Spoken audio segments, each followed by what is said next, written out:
자, 1교시에는 문학, 홍계월전이 반드시 나올 작품이고 나머지는 여러분 사실상 중간고사 때 비해서는 그렇게 중요한 작품은 없는 것 같습니다. 이번에는 또 비문학이 나가다 보니 하지만 또 안 볼 수가 없는 현실이에요.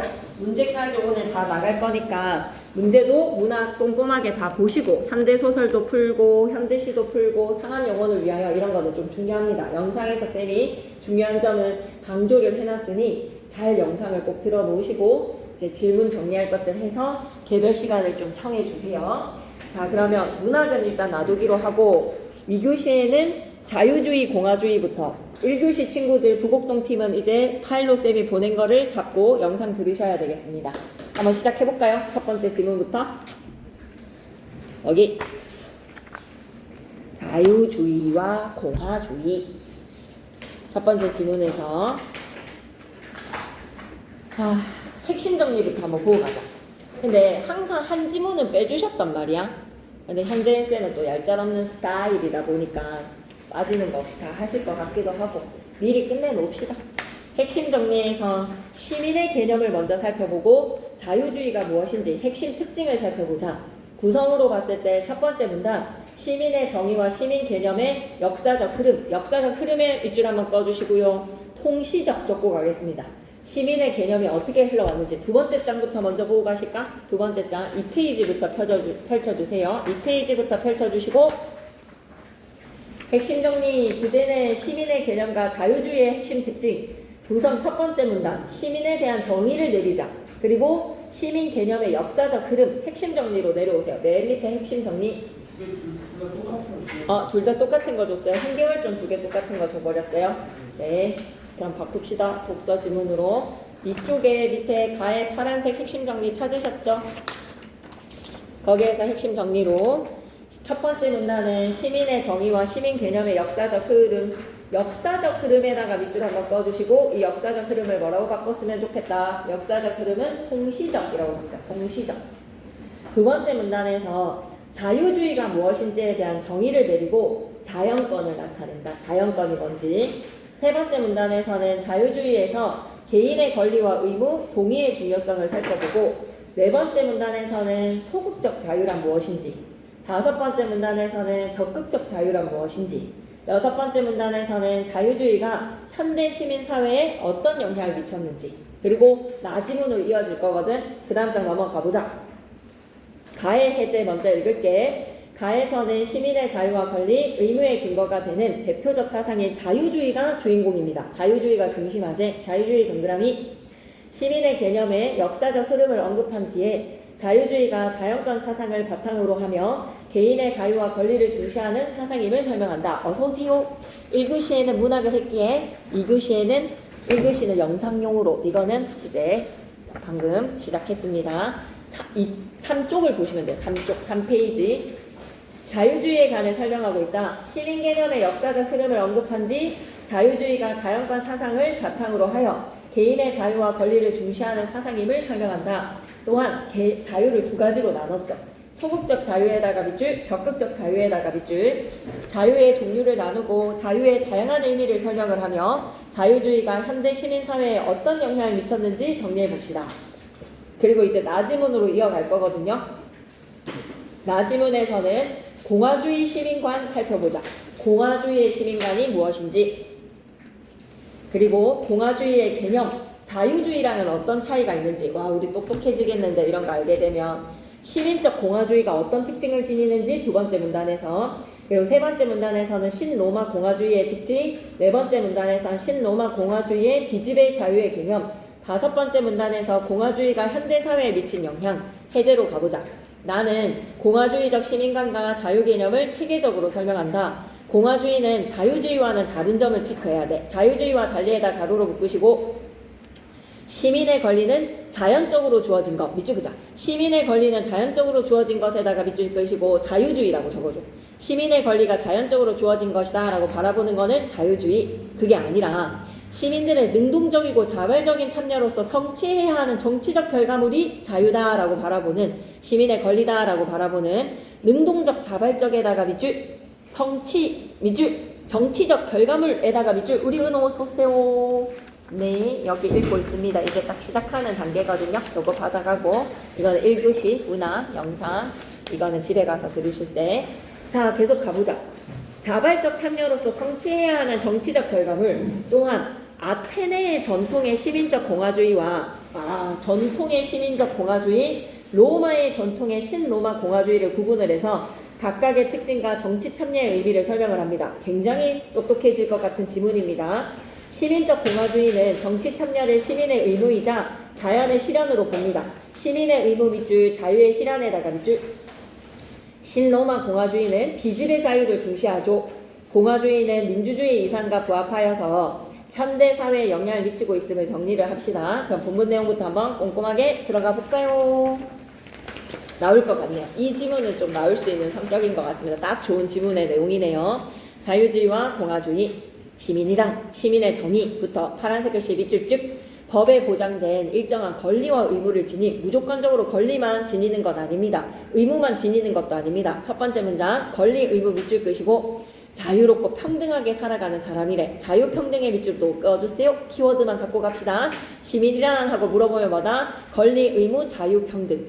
정치에 참여할 수 있는 권한과 자격을 가진 사회 구성원이다. 맨 첫 번째 페이지, 맨 첫 번째 줄 이제 시작해야지. 본문 내용으로. 시민에 관한 논의는 고대 그리스에서 시작했습니다. 와! 고대 그리스에다가 동그라미 역사적 흐름 살펴본다 그지? 로마를 거쳐서 근대에 이르기까지 다양한 사상을 바탕으로 이루어져 왔다. 역사적 흐름을 거쳐왔어. 그 중에 우리가 살펴볼 과제는 자유주의랑 공화주의의 차이점을 한번 생각해보자. 개념을 이해하자. 이 자유주의와 공화주의는 시민의 자유와 권리, 의무의 근거를 설명하는 대표적 사상 되겠습니다. 그럼 지금부터 우리가 살펴볼 것은 무엇이다? 자유주의랑 공화주의를 살펴볼게요. 두 번째 문단부터 갑니다. 자유주의는 위에다가는 또 뭐다? 자유주의에 대한 정의지. 자유주의는 하면 정의. 자유와 권리를 중시합니다. 자유와 권리를 중시에다가 밑줄. 자연권 사상을 바탕으로 발전했어. 자연권 사상에다가 밑줄. 또 자연권이란 밑에다가 정의. 인간이 태어나면서 가지는 너무 중요하다. 선천적 권리야. 선천적에다가 밑줄. 천부인권에다가 밑줄. 하늘로부터 부여받은 인권입니다. 자유주의에서는 이러한 자연권이 시대나 장소에 상관없이 모든 인간에게 보편적으로 내재되어 있다. 보편적에다가 밑줄. 개인의 자유와 권리를 보장하는 근거이다. 자유와 권리 보장에다가 밑줄. 여러분 자연권은 뭐라고요? 인간 모두에게 보편적으로 내재되어 있습니다. 괜찮다면 세 번째 문단 갈게요. 자유주의는 국가보다 개인을 우선한다는 개인주의를 바탕으로 개인 우선에다가 밑줄, 국가에다가 X, 개인주의에다가 밑줄. 국가보다는 개인. 자유주의자들은 개인들이 모여서 국가를 형성한다고 보았기 때문이다. 개인들이 모여 국가 형성에다가 밑줄. 어차피 개인이 없으면 국가도 없는 것이니 개인을 중시하는 자유주의 관점은 시민의 의무에 관한 견해에서도 잘 드러난다. 시민의 의무에다가 네모박스. 시민의 의무에 대해서 자유주의 관점이 어떠한지 주목해주세요. 자유주의에서는 개인의 권리와 의무가 충돌이 될 때가 있어. 권리와 의무가 충돌에다가 밑줄. 그럼 권리를 우선시한대. 권리를 우선시에다가 별표.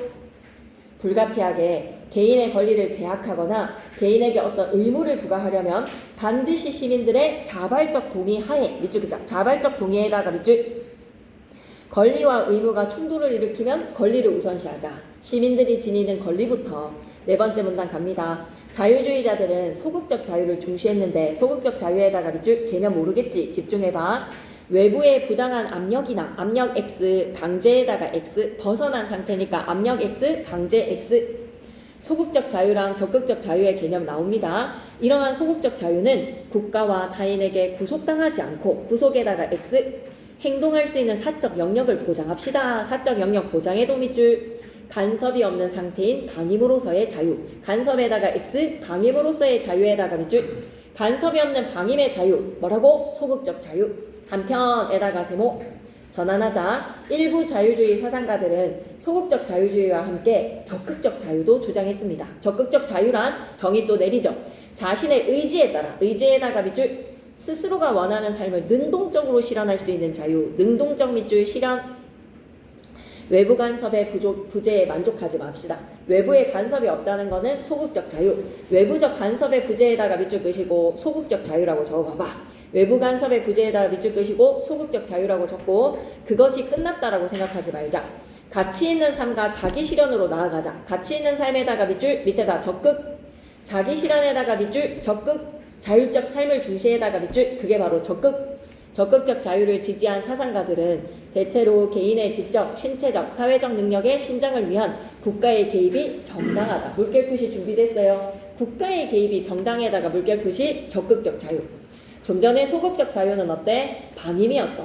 간섭이 없는 상태의 방임의 자유가 소극이라면 국가가 개입이 되는 적극적 자유를 생각해 주시고 자유주의는 현대사회에서 모든 개인이 자유와 권리를 바탕으로 자신의 삶을 선택하고 각자의 양심과 이성에 따라 자유롭게 살아가는 주체적 시민이 되도록 하는 데 기여하였다. 오늘날 우리 사회에 어떤 영향을 미쳤다고? 주체적 시민이 되도록 하는 데 기여에다가 밑줄 자유주의가 오늘날 현대사회에 미친 영향 되겠습니다. 다짐은 10조. 얘는 시험에 나왔을 것 같아요. 홍계월전 나오고 얘 나올 것 같습니다. 나로 가자. 그렇다고 다른 게 안 나오는 건 아니니까 공부하셔야죠. 공화주의는부터 시작하는데 자유주의와 달리 가로로 묶으시고 시민의 권리가 자연적으로 주어진 것. 자연적으로 주어진 것에다가 밑줄 쭉 끄시고 이런 거를 우리는 뭐라고 했지? 개념 용어로 바꿔봐봐.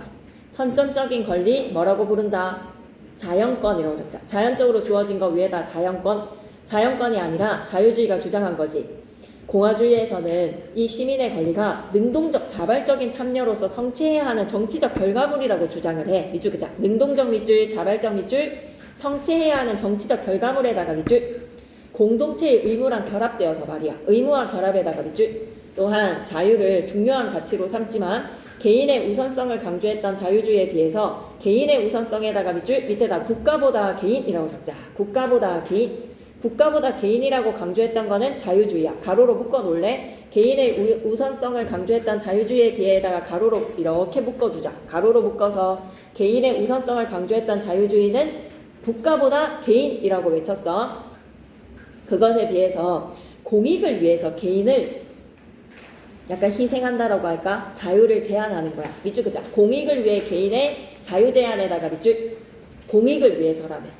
공화주의랑 자유주의의 차이는 뭐다? 국가보다 개인이라고 외쳤던 자유주의. 공화주의에서는 다수의 국가, 다수의 공익을 위해서는 개인의 자유는 제한될 수 있다. 보기를 사례를 제시하고 공화주의와 자유주의의 각 관점의 사례를 해석하는 내용 추론 문제 나올 수 있습니다. 계속 갈게요. 밑줄 한번 끄고 가자. 빨간색 글씨. 공화주의와 자유주의의 각 관점 사례에다가 밑줄 사례로 적용하는 문제 충분히 나올 수 있죠. 즉 자신이 속한 공동체에서 맡은 역할을 책임있게 수행해줘. 책임에다가 밑줄 끄시고 공동의 선에 대해서 관심이 있는 사람. 공동선에 관심이 있는 사람에다가 밑줄 공화주의에서 바라보는 이상적인 시민의 사람은 공동의 선을 추구하는 사람이라고 생각해야 되겠구나. 이게 바로 이상적인 시민이구나. 공화주의랑 자유주의의 관점의 차이가 있었습니다. 공화주의의 관점이 크게 두 가지로 분류가 돼요. 두 가지 관점에다가 밑줄 아리스토텔레스의 영향을 받은 아테네 전통의 시민적 공화주의로 갈게요. 시민적 공화주의에다가 네모 박스. 마키아벨리의 영향을 받은 로마 전통의 신로마 공화주의가 있습니다. 신로마 공화주의 네모 박스. 그리스 아테네에 하면 시민적 공화주의. 그리고 마키아벨리의 로마 전통이라고 하면 신로마 공화주의. 시민적 공화주의자들은 인간이 타고난 사회성을 강조했습니다. 타고난 사회성에다가 밑줄 날 때부터 사회성을 타고났다. 인간이 국가 안에서 도덕적 존재로 살아갈 수 있다. 국가 안에서만에다가 밑줄 끄시고 만에다가 별표 국가 안에서만 도덕적 존재. 그리고 정치 참여란 시민의 의무이자 자유를 행사하는 거야. 정치 참여에다가 밑줄 의무 밑줄 자유 행사에다가 밑줄 그 자체가 수단이 되면 안 돼. 그 자체가 목적에다가 물결 표시. 정치를 참여하는 것은 그 자체가 목적이 되어야 돼. 정치 참여가 덕성을 함양하는 일이자 윤리적 자기실현이라고 보았기 때문이지. 덕성을 함양 밑줄 윤리적 자기실현에다가 밑줄 따라서 세모 그들은 개인의 권리나 이익보다는 개인의 권리나 이익에다가 과감하게 X 해주세요. 개인의 권리나 이익에다가 X 시민의 정치적 의무를 더 우선시에다가 밑줄 완전 자유주의랑 다르지. 개인의 권리나 이익이 충돌이 될 때 권리를 앞세웠던 자유주의랑 다르게 시민적 공화주의에서는 아예 권리나 이익을 배제시키고 시민의 정치적 의무를 더 우선시했다는 거야. 이런 의무는 개인이 선택하거나 거부할 수도 없어. 와, 개인의 선택을 중요시 여겼던 자유주의랑 너무 다르지. 선택에다가 X, 거부에다가 X. 선택과 거부도 할 수 없어. 무조건적으로 강제성인 거야. 강제성으로 어떻게 해라? 정치적 의무를 다해라. 시민의 정치적 의무 밑에다가는 강제성이라고 적어줘. 시민의 정치적 의무는 강제적이었던 거야. 강제성. 선택과 거부할 수 있는 권한이 없어. 무조건 해야 돼. 시민의 정치적 의무 밑에 뭐라고 적는다고? 강제성. 이게 바로 그리스 아테네의 시민적 공화주의야. 정치 참여는 반드시 해야 돼. 신로마 공화주의자들에다가 네모박스 치시고 차이점 갑니다. 시민적 공화주의자들과 마찬가지로 마찬가지 위에다가는 뭐라고 적어야 되지? 비교. 공통점의 비교 가자. 정치 참여와 같은 시민의 의무를 강조한 거는 맞아. 정치 참여 밑줄 시민의 의무에다가 밑줄 권리보다는 의무가 앞선다라고 하면 공화주의. 로마의 공화주의나 시민적 공화주의나 둘 다 말이야. 그러나 세모 그들 신로마 공화주의자들은 정치 참여의 근거를 인간의 자연적 사회성이나 인간의 자연적 사회성에다가 밑줄 밑에다가 X 윤리적 자기 실현에다가 밑줄 밑에다가 X 이게 아니라는 거야. 정치 참여의 근거가 자연적 사회성, 윤리적 자기 실현 아니라는 거야. 신로마와 시민적 공화주의의 차이점입니다. 차이점이니까 찾지 않았다. 차이점 위에다가 대조 좀 적어줘. 비교 대조하고 있지. 신로마랑 시민적 공화주의를 비교 대조하고 있습니다. 여러분 너무 중요합니다.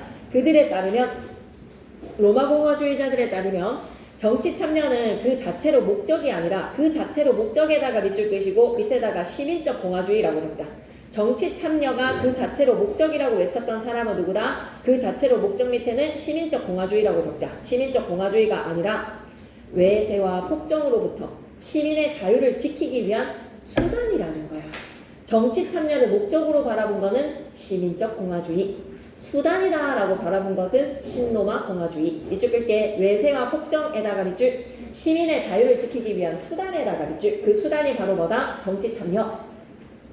그들은 신로마 공화주의자들은 이를 실현하기 위해서 비지배로서의 자유를 제시하였다. 비지배로서의 자유에다가 밑줄 신로마 공화주의는 뭐라고요? 정치 참여가 자유를 지키기 위한 수단이다. 비지배 자유가 무슨 말인지 주목해주세요. 다음 문단으로 갑니다. 비지배 자유의 핵심은요. 타인의 자의적 지배에서 벗어나는 것이다. 타인의 자의적 지배에서 벗어나는 것에다가 밑줄 즉 자유주의에서 말하는 간섭의 부재에서 그치는 것이 아니라 자유주의는 뭐라고? 간섭의 부재. 타인에게 사적으로도 종속되지 않은 상태를 지향하자. 밑줄 긋자. 사적으로 종속되지 않은 상태 지향에다가 밑줄 쭉 끄시고 그게 비지배 자유야. 주목해야 돼. 그들은 공공의 법으로 법에다가 별표 법으로 뭐가 가능해진다? 비지배 자유야. 법으로 이러한 자유가 가능하다고 보았지. 자, 이에 따르면 비지배 자유에 대한 관점에 따르면 공화국의 법은 시민의 참여 속에서 공동의 결정으로 만들어집니다. 시민의 참여 밑줄 공동의 결정에다가 밑줄 그리고 공화국의 시민은 자신이 만든 법에 따라서 자신의 의지에 복종함으로써 정치적 자유를 누릴 수 있다. 법에 복종, 법에 따라 밑줄 끄시고 자신의 의지에 복종에다가 밑줄 법에 따라서 자신의 의지에 복종하면 뭐다? 정치적 자유를 누려. 비지배 자유에 정치적 자유에다가 밑줄 이러한 이유로 그들은 자유의 근거를 자연권에서 찾는 자유주의자들과 달리 가로로 묶자. 자연권에서 찾는 자유주의자들과 달리에다 가로로 묶으시고 자유주의자들은 천부권, 자연에서 주어진 자유권을 얘기했지만 시민들 스스로 심의하고 제정한 헌법에서 자유의 근거를 찾자. 시민들 스스로가 심의하고 제정한 헌법에다가 밑줄 그게 뭐가 된다고? 자유권에 대한 자유의 근거를 찾은 겁니다. 자유의 근거가 시민 스스로 심의하고 제정한 헌법에서 찾자. 한편 끝내자. 공화주의에서 말하는 시민의 자유와 권리는 자치와 자율적 시민이라는 민주주의 이상과 부합하여 오늘날 어떤 영향을 미치지? 공화주의가 오늘날의 현대사회에 미치는 영향, 개인, 사회, 개인, 국가의 관계를 형성하고 영향을 미치고 있다. 마지막에 미친 영향 얘기하면서 마무리. 괜찮죠? 네. 그러면 앞으로 와서 2025년 미성년자의 계약 취소권 가겠습니다. 뭐든 무조건 한 개는 빠질 것 같은데 기다리고 있는 것보다 끝내놓는 게 마음이 편하지 않겠습니까? 두루두루 공부를 해주시고 바로 이번 주 자료 나가는 거나 문학의 영상도 한번 주말에 들어주시면서 두루두루 공부를 시작합시다. 미성년자의 계약 취소권 갑니다. 17세의 고등학생이 부모의 이거 핵심 정리 먼저 보는 게 훨씬 낫거든. 그 다음 장에서 핵심 정리 먼저 보고 가자. 주제는 미성년자야 계약을 했어. 그걸 취소를 할 수 있어. 취소에다가 동그라미. 근데 무심코 그 계약을 당한 사람은 무슨 잘못이람? 법적 책임에다가 동그라미. 관련 보호랑 제한을 살펴봅시다. 관련 보호 및 제한. 구성의 첫 번째 단계. 일문단은요. 사례를 통해서 화제를 제시하네요. 사례에다가 동그라미. 미성년자의 계약 취소권에 대해서 살펴봅시다. 두 번째 문단에서 미성년자 계약의 법적 근거, 취소를 어떻게 할 수 있는지, 법적 근거에다가 밑줄, 취소 가능성에다가 밑줄, 계약 취소 시 원상 회복 원칙과 그리고 상품과 대금의 반환 범위가 어떻게 되는지, 계약을 취소를 하잖아. 그럼 원상 회복의 원칙, 상품이랑 대금의 반환을 어떻게 돌려줄 것인지, 상품을 받았다면 그 상품이 어쨌든 중고가 돼버리는 느낌이잖아. 대금 반환도 얼마만큼 돌려줘야 되는지, 생활 필수품과 비필수품 구분에 따라서 반환의 의무 범위가 달라지고요. 판매업자 보호를 위한 제도도 있습니다. 얘네들이 미성년자인데 그냥 나를 속이고 계약을 했어. 판매업자 보호를 위한 제도에도 밑줄 끄시고, 취소권 행사가 배제되는 경우나 확답을 촉구할 권리인 철회권도 있습니다. 미성년자가 단독으로 할 수 있는 일상적 계약이 무엇인지, 일상적 계약에다가 밑줄, 부모님 동의 없이 여러분이 단독으로 할 수 있는 계약도 있어요. 단독으로에다가도 밑줄, 뭔지 궁금하다. 여러분 스스로 부모님 동의 없이 할 수 있는 계약이 뭔지 보고 계약 좀 해볼까? 이 글은 미성년자와 판매업자 모두의 권익보호와 법적 책임에 대한 이해를 돕는 내용을 체계적으로 정리하고 있다. 먼저 구체적 사례를 제시합니다. 구체적 사례에다가 밑줄, 미성년자 계약 취소권과 관련된 법률 상식을 설명하고 있다. 민법 제5조에 따라 미성년자는 법적 대리인의 동의 없이 계약을 체결할 수가 있어요. 동의 없이 계약 체결에다가 밑줄, 위에다가 X, 할 수 없어요. X. 동의 없이 체결한 계약은 취소가 되어야 돼요. 취소에다가 밑줄. 이는 미성년자가 아무래도 미성숙한 행위를 하는 아직까지 미성년자야. 스스로에게 불리한 법률 행위를 하는 것을 방지하자. 미성년자 보호제도다. 계약이 취소될 경우에 원상 회복 원칙에 따라서 상품과 대금을 반환을 해야 하지만 생활 필수품과 비필수품을 구분해서 반환 의무가 다릅니다. 특히 다이어트 식품 등 비필수품은 사용한 만큼만 대금 반환 의무가 없고 사용한 만큼은 반환하지 않아도 돼. 이미 지급한 대금도 반환받을 수 있대. 완전 무효로 처리할 수 있다는 거네. 비필수품은. 또한 판매업자는 그럼 뭐 되는 거야? 속아가지고 사기당하는 기분이잖아. 판매업자 보호에다가 밑줄, 판매업자 보호를 해주는 제도라 미성년자가 단독으로 할 수 있는 일상적 계약에 대해서도 설명을 합니다. 단독으로 할 수 있는 일상적 계약에다가 밑줄 끄시고 본문 내용 재밌겠는데 집중해보자. 17세기 고등학생이 부모의 동의 없이 17세기가 아니라 17세였구나. 여러분이랑 동갑. 고등학생이 말이야 부모의 동의 없이 60만 원의 다이어트 식품을 할부로 구매해서 절반 정도 복용했다라고 생각하자. 효과가 없자 결국 계약을 취소하고 싶은가. 반이나 먹었는데 계약 취소에다가 밑줄, 사례로 시작을 합니다. 17세 고등학생의 사례로요. 하지만에다가 세모, 판매업자는 미성년자에 의한 계약이라도 사용한 만큼의 대금은 지불해야 하므로 이미 지급한 20만 원을 추가로 10만 원을 더 지불하라고 요구를 했던 거야. 60만 원의 다이어트 식품을 할부로 구매를 했는데 절반 정도 복용을 한 거에서 20만 원은 이미 지급을 했어. 절반 정도 먹었으니까 10만 원은 더 달라는 거야. 만약 계약이 취소되었고 학생이 복용하고 남은 다이어트 식품은 반환이 되었어. 반은 반환이 되었어. 그럼 판매업자와 학생의 법적 책임이 어떻게 될지 궁금하지 않아? 어떻게 될까에다가 밑줄, 질문을 통해서 독자들을 호기심을 유발을 해줬는데 독자들의 호기심 유발 집중해보자.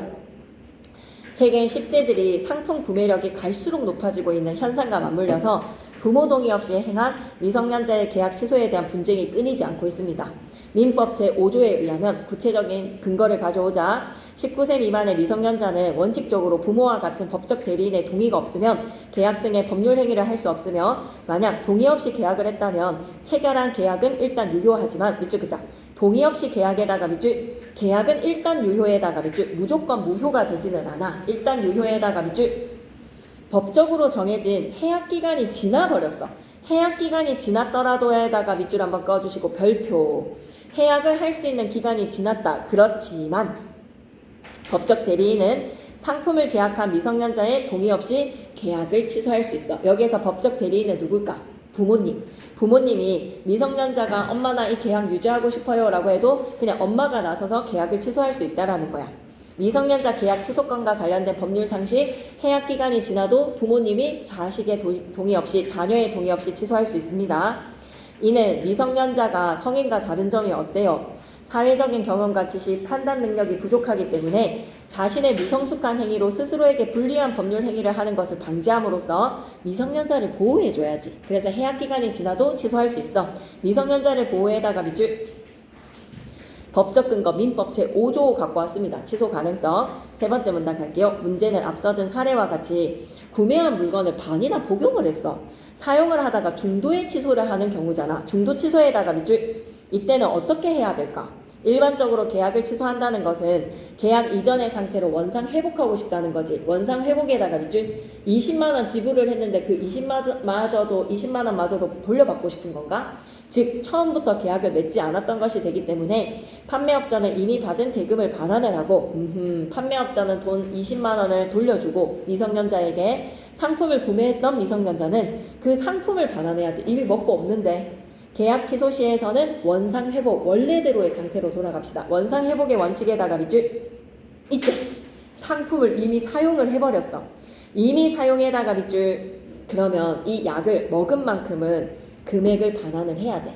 금액을 반환에다가 물결 표시 그러면 밥 먹은 만큼은 계산을 치러야 해. 그러면 10만원 더 내야 되겠네. 이 학생은 20만원 미리 내놨으면 60만원에서 반을 먹었으니까 30만원치는 줘야 되니 10만원을 추가로 줘야지 계약이 취소가 되는 거네요. 그런데 제목 여기서부터 또 다른 이야기 나오려나? 그런 데에서 민법 제141조에서 미성년자가 법적 대리인의 동의 없이 구매한 상품의 계약을 취소하는 경우에 대금 반환 의무 범위는 받은 이익이 현존하는 한도에서만 책임이 있는 것으로 면시를 한다. 아 미치겠자. 받은 이익이 현존에다가 밑줄 다이어트 약을 먹고 살이 빠졌어야 돼. 살이 빠졌을 때 이 30만원을 낼 의무가 있는 거야. 약을 먹었는데도 살이 안 빠졌어? 와 그러면 어떻게 되는 거야? 아 그냥 이 20만원을 오히려 돌려받을 수가 있는 상태인 것 같아. 이를 구체적으로 설명하자면 생활 필수품에 해당하는 상품이랑 생활 비필수품이랑 차이가 있나 봐. 생활 필수품에다가 밑줄 상품을 구매 계약한 경우에는 실질적으로 미성년자가 그것을 소비함으로써 이익이 무조건 발생하겠지. 필수품이니까. 이익 발생에다가 밑줄 무조건 그러면 돌려줘야 돼. 30만원 돌려줘야 돼. 그래서 대금 반환 의무에다가 밑줄 하지만 세모 다이어트 식품과 같이 생활 필수품이 아닌 상품을 구매한 경우는 안 돌려줘도 되는 거야. 반환할 필요가 없다에다가 밑줄 끄시고 저 살 하나도 안 빠졌어요. 그리고 이거는 비필수품이기 때문에 돈을 내가 돌려받아야 되는 거지. 오히려 20만원을 돌려받는 거야. 생활 필수품이랑 비필수품으로 구분해서 반환 의무가 달라진다는 거 꼭 기억하셔야 됩니다. 오히려 계약 취소에 따라 계약 이전의 상태로 되돌아가니까 미성년자 소비자는 구매한 상품을 반환만 하면 됩니다. 구매한 상품을 반환에다가 밑줄 끄시고 이미 지급한 20만원에 대해서도 돌려받을 수가 있대. 반환을 요구해다가 미쳤다 그러면 약 반이나 먹고 20만원 돈도 공짜로 먹은 거네. 그런데 제목 이렇게 되는지 한번 계속 집중해봐봐. 미성년자를 이유로 임의로 계약을 취소를 하면 미성년자랑 거래한 그 판매업자, 다이어트 업자는 손해를 입는 거잖아. 괜히 약 반을 날린 거잖아. 그럼 이를 보호하기 위한 제도도 당연히 마련이 돼야죠. 먼저 미성년자가 판매자를 속여서 자신이 미성년자가 아니게 믿게 했거나 법적 대리인이 동의한 것처럼 믿게 했을 때 취소권을 행사를 할 수 없게끔 하는 거야. 성인인 척 했다거나 부모님이 동의를 해서 삽니다 라고 하면 밑줄 그자 취소권 행사에 배제에다가 밑줄 너 속였으니까 취소권 발휘하지 마. 또한 미성년자와 거래한 판매업자는 1개월 이상의 기간을 정하여서 미성년자의 법적 대리인에게 계약을 취소할 것인지에 대한 확답을 촉구를 할 수가 있어. 확답 촉구에다가 밑줄 계약 취소에다가 밑줄 1개월의 기간을 정해서 계속 어떻게 계약 취소하실 거예요? 어떻게 할 거예요? 라고 확인할 수가 있어. 이게 뭐지? 이건 아무런 소용이 없을 것 같은데. 확답을 촉구할 권리에다가 밑줄 아무런 도움이 안 될 것 같은데. 이때 그 기간 내에 1개월이라고 했지. 미성년자의 법적 대리인이 확답을 발송하지 않았어. 취소할 건지 어쩔 건지를 말을 하지 않잖아. 그럼 그 행동은 추인이 된 거야. 추인에다가 별표 치시고 일방적 의사표시. 그럼 뭐야? 그냥 약을 판 게 끝나는 거야. 그냥 허락으로 가버리는 거지. 추인의 단어 뜻 나올 것 같습니다. 민법상 불완전한 법률 행위를 사후에 보충을 해서 유효하게 만든다는 거야. 유효. 네가 1개월간 취소할 건지 안 할 건지 내가 너한테 확답을 촉구했는데 묵묵부답이었어. 네가 대답이 없었으니까 너 물건 사겠다라는 의사표시, 일방적인 의사표시가 되니까 나한테 10만 원 더 내놔. 다음으로 판매업자는 미성년자 법적 대리인의 추인이 있기 전까지 먼저 계약 의사를 철회할 수도 있어. 내가 취소할 수도 있어. 계약 의사를 먼저 철회에다가 밑줄. 먼저 계약 의사 철회에다가 밑줄. 판매자도 철회권이 있는 거야. 다만에다가 세모. 판매업자가 계약 당시에 상품 구매자인 신분이 미성년자라는 것을 알았다면, 이쪽이자 미성년자임을 알았다면에다가 밑줄. 철회권에다가 X. 한편에다가 세모. 여러분 스스로 부모님 동의 없이 할 수 있는 일상적 계약이 있어. 뭔지 궁금하다. 민법 제5조에서는 미성년자가 법적 대리인의 동의 없이 단독으로 할 수 있는 계약도 명시하고 있어. 예를 들어서 철도, 버스와 같은 대중교통의 이용이라든지 대중교통 이용에다가 밑줄. 귀엽네. 식음료 구입에다가 밑줄. 일상적 거래에다가 물결 표시. 그런 거 부모님 동의 없이 CU 편의점에서 사는 거는 여러분의 책임인 겁니다. 자유롭게 행할 수 있는 겁니다. 오케이. 넘어가서 지진파와 내진 설계에 가보자. 마지막 지문입니다. 요거 하고 나서 이제 조금 더 점검하는 시간 가질 거니까 지진파와 내진 설계 집중해서 하나 더 해보자. 맨 마지막 장으로 가볼까? 핵심 정리 보고 올게. 지진파와 내진 설계. 첫 번째 문단, 지진과 지진파의 개념을 살펴보자. P파, S파의 특성, PSC에서의 개념과 활용. 지진파가 통과할 수 있는 매질에는 차이가 있어. 매질의 차이에다가 밑줄. 그래서 지진에도 튼튼하게 견딜 수 있기 위해서는 우리가 내진 설계의 건물을 만들어야 되거든. 내진 설계에다가 밑줄. 그리고 내진의 구조도 있어. 지진의 든든한 내진 구조. 그래서 5번째 문단에서는 재진 구조를 설명을 하고 6번째 문단에서는 면진 구조를 살펴보니 재진과 면진이 지진에 강하다라는 얘기를 할 것 같습니다. 본문 내용으로 바로 들어가실까요? 지진은 지구 내부에서 일어나는 지각 변동이 원인입니다. 지각 변동에다가 밑줄. 지각 변동이 원인이 되어서 땅이 흔들릴 때 지진. 이때 지각 부분에서 방출되는 에너지는 파동의 형태로 전달이 되는데 지진파라고 부릅니다. 지진파에다가 동그라미. 대표적 지진파로는 P파, S파. P파는 에너지가 전달되는 파동의 진행 방향이 매질의 진동 방향과 같아. 밑줄 긁게. 파동의 진행 방향에다가 밑줄. 매질의 진동 방향에다가 밑줄. 같아. 같은 지진파야. P파는 어떻다? 파동의 진행 방향과 매질의 진동 방향이 진행 방향과 진동 방향이 같다. 매질이 압축이랑 팽창을 반복을 할 거야. 압축 밑줄, 팽창 밑줄. 압축, 팽창을 반복하면서 전달되며 관측소에 가장 먼저 도착하는 거는 뭐다? 먼저 도착 밑줄, P파. P파의 전파 속도는 초속 약 6에서 8km. 와, 미쳤다. 초 단위로 6파를 이동을 한대. 진폭은 작아요. 진폭은 작아에다가 밑줄. 그러니까 되게 빠르지만 진폭이 작아서 비교적 피해는 적다. 반면에다가 세모. 무서울 것 같지? S파는. S파는 파동의 진행 방향이 매질의 진동 방향과 수직이래. 같은 게 아니라 수직에다가 밑줄. 진동 방향, 진행 방향, 수직. 전파 속도는 초속의 약 3, 4인데 P파보다 느리다라는 특징이지만 진폭이 큽니다. 진폭이 비교적 커서에다가 밑줄. 피해 정도는 크지요. 비교하는 문제 무조건 나올 것 같습니다. P파, S파 비교하는 거 무조건 나올 것 같습니다. 두 지진파가 관측 속에 도착하는 시간의 차이를 우리는 뭐라고 하자? 시간의 차이에다가 밑줄 PSC 동그라미. 진원에서 멀어질수록 PSC는 커집니다. 진원에서 멀어지면 멀어질수록 PSC는 커진다. PSC를 활용하면 지진 발생 시 다른 지역의 지진 피해를 조금이나마 줄일 수가 있습니다. PSC 활용에다가 밑줄. 피해를 줄일 수에다가 밑줄. PSC를 활용을 해서 지진 피해를 줄이자. 그 원리를 살펴볼게. P파랑 S파가 통과할 수 있는 매질이 차이가 있거든. 매질에는 차이에다가 밑줄. 와, 중요하다. P파는 고체, 액체, 기체 가리지 않고 모두 통과. 모두 통과에다가 밑줄. 하지만 S파는 진폭이 큰 만큼 고체만 통과에다가 밑줄. 따라서 세모 결론 도출. 액체 상태인 외핵을 통과를 할 때는 외핵의 통과는 액체 상태이기 때문에 P파는 통과이지만 S파는 통과를 못합니다. S파가 통과할 수 없으므로 S파가 도착하지 못하는 S파 암령대가 생긴다. S파 암령대에다가 동그라미. S파 암령대는 뭐죠? 암령대는 S파가 오지 못하는 것, 통과 못해. P파는 고체, 액체, 기체 다 통과를 하다 보니까 멘틀과 외핵, 외핵과 내핵과 같이 상태가 다르거나 같은 상태라도 밀도가 다른 매질의 경계면을 지날 때 굴절이 일어납니다. 굴절이 일어나는 데에다가 밑줄. 이럴 때 뭐예요? P파 암령대에다가 동그라미. 굴절로 인해서 도달을 하지 못하나 봐. 또 세모. 지진파의 전달 속도가 P파가 느리지. 매질의 밀도가 높아지면 이거는 비례 반비례 관계는 무조건 나와야지. 매질의 밀도가 높아지면에다가 별표 셋. 그러면 전달 속도는 오히려 밀도가 높아질수록 빨라지고 밀도가 낮아지면 느려진다. 이런 거는 무조건 선지에서 쌤이 이용하실 수 있는 정보지. 한편에다가 세모. 이제 지진을 견뎌야 돼. 지진 발생 시 건물 붕괴로 인한 피해를 줄이고 싶지. 지진에 저항할 수 있도록 건물을 설계하는 것이 내진 설계입니다. 내진 설계에다가 동그라미. 내진 구조, 재진 구조, 면진 구조라는 세 가지의 구조로 내진 설계를 하지요. 내진 구조부터 먼저 살펴볼게요.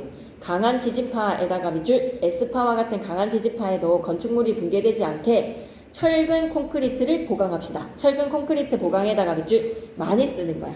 기둥과 벽 자체를 튼튼하게 짓자. 기둥과 벽 자체를 튼튼에다가 밑줄. 내진벽과 같은 부자재를 설치하여서 강한 흔들림에도 무너지지 않고 버티는 내구성이 높아지도록에다가 밑줄. 이는에다가 세모. 단순히 건물의 내구력만을 높이는 것이 아니라 내구력에다가 밑줄 끄시고 더하기. 지진 발생 시 건물이 무너지지 않더라도 건물 구조에 심각한 손상이 생길 수가 있습니다.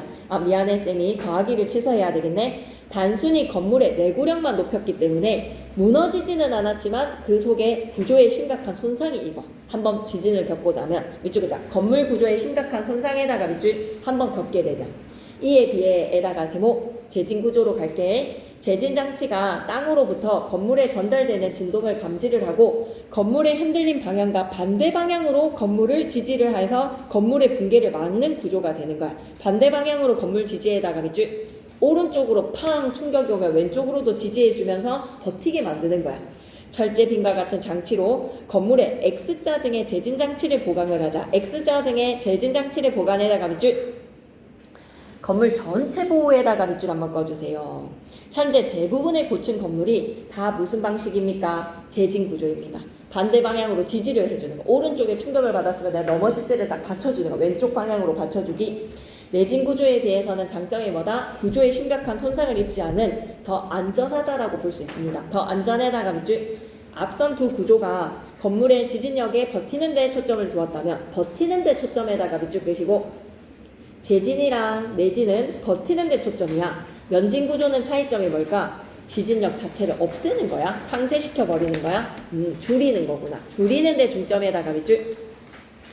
그대로 벽에 충격을 받아서 그 벽을 아프지만 웃고 있는 거 하나도 안 아픈데 맞았지만 그걸 갖다 견디는 거가 재진이랑 내진이라면 벽에 충격이 와도 그거를 40, 60 좀 줄이는 거네. 60에서 40 막 줄이는 거네.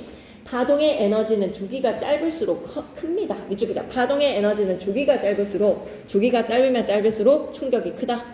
면진 구조는 지진파의 파장을 길게 바꿔주자. 길게 바꾸어에다가 밑줄. 그러면 주기가 길어지면 충격이 감소가 되겠구나. 보통 지면 위에 바로 건물을 세우는 것과는 달리 면진 구조에서는 건물과 땅 사이에 고무 스프링, 댐퍼, 베어링 등을 설치를 해서 흔들림으로 건물을 밑쪽이다. 흔들림이 건물로 전해지는 것을 막는 방식에다가 밑줄.